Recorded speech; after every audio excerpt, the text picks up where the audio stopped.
কলকাতায় পৌঁছে নিজের মাকে খুঁজে পেল সুদীপা। অন্যদিকে রূপা সুদীপাকে দেখে তার কাছে ছুটে যায় আর বলে, তুই আমার মেয়ে সুদীপা, অন্য কেউ নস। রূপার এই কথা শুনে সুদীপা বেশ অবাক হয়ে যায়। হ্যাঁ বন্ধুরা, অনুরাগের ছোঁয়া ধারাবাহিকের আসন্ন পর্বে আমরা এমনই কিছু দেখতে পাব। নতুন স্বপ্ন নিয়ে সুদীপা তার বাবার হাত ধরে কলকাতার মাটিতে পা রাখে। সুদীপার বাবাও যেন সুদীপাকে ছাড়া আর কিছুই বোঝে না। সুদীপা যা বলছে তার বাবাও তাই করছে। সুদীপা তার বাবার কাছে অনেক আদরের।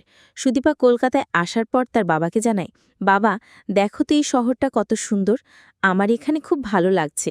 আমি এই শহরে থেকে বড় কোনো কলেজে পড়ব, একজন বড় ডাক্তার হব, আর সবাই আমাকে চিনবে। এরপর একসময় আমরা আবার গ্রামে ফিরে যাব, যেখানে আমি গ্রামের সাধারণ মানুষের সেবা করব।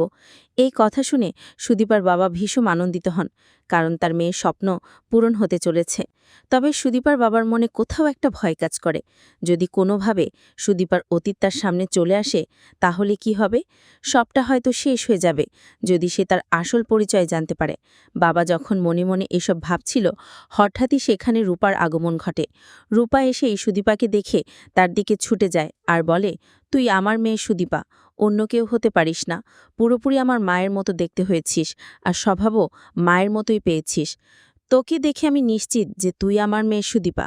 অন্যদিকে সুদীপা তখনও কিছুই উঠতে পারছিল না। সে কেবল অবাক হয়ে রূপার দিকে তাকিয়ে থাকে। এরপর সুদীপা রূপাকে বলে, তুমি বুঝতে পারছ না আমি কে, তাই তো? এটাই তো স্বাভাবিক, এত বছর পর নিজের মাকে দেখছ। আমিই তোমার হতভাগা মা।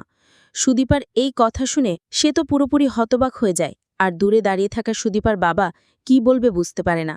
সুদীপার বাবা ভয় পায়, ভাবে, তাহলে কি সত্যি এই সুদীপার মা এবার কেউ সুদীপাকে আমার কাছ থেকে নিয়ে যাবে? তো বন্ধুরা, কলকাতায় এসে সুদীপা অবশেষে নিজের মাকে খুঁজে পেল। অন্যদিকে রূপা যদি এভাবেই তার হারানো মেয়েকে ফিরে পায়, তাহলে সেটা দেখতে তোমাদের কেমন লাগবে কমেন্ট করে অবশ্যই জানাবেন। আর চ্যানেলে নতুন হয়ে থাকলে চ্যানেলটি সাবস্ক্রাইব করার অনুরোধ রইল। পুরো ভিডিওটি দেখার জন্য সবাইকে অসংখ্য ধন্যবাদ। অনুরাগের ছোঁয়া সব নতুন আপডেট পেতে আমাদের সাথে থাকুন। এই ধরনের ভিডিও ভালো লাগলে লাইক, কমেন্ট ও শেয়ার করতে ভুলবেন না।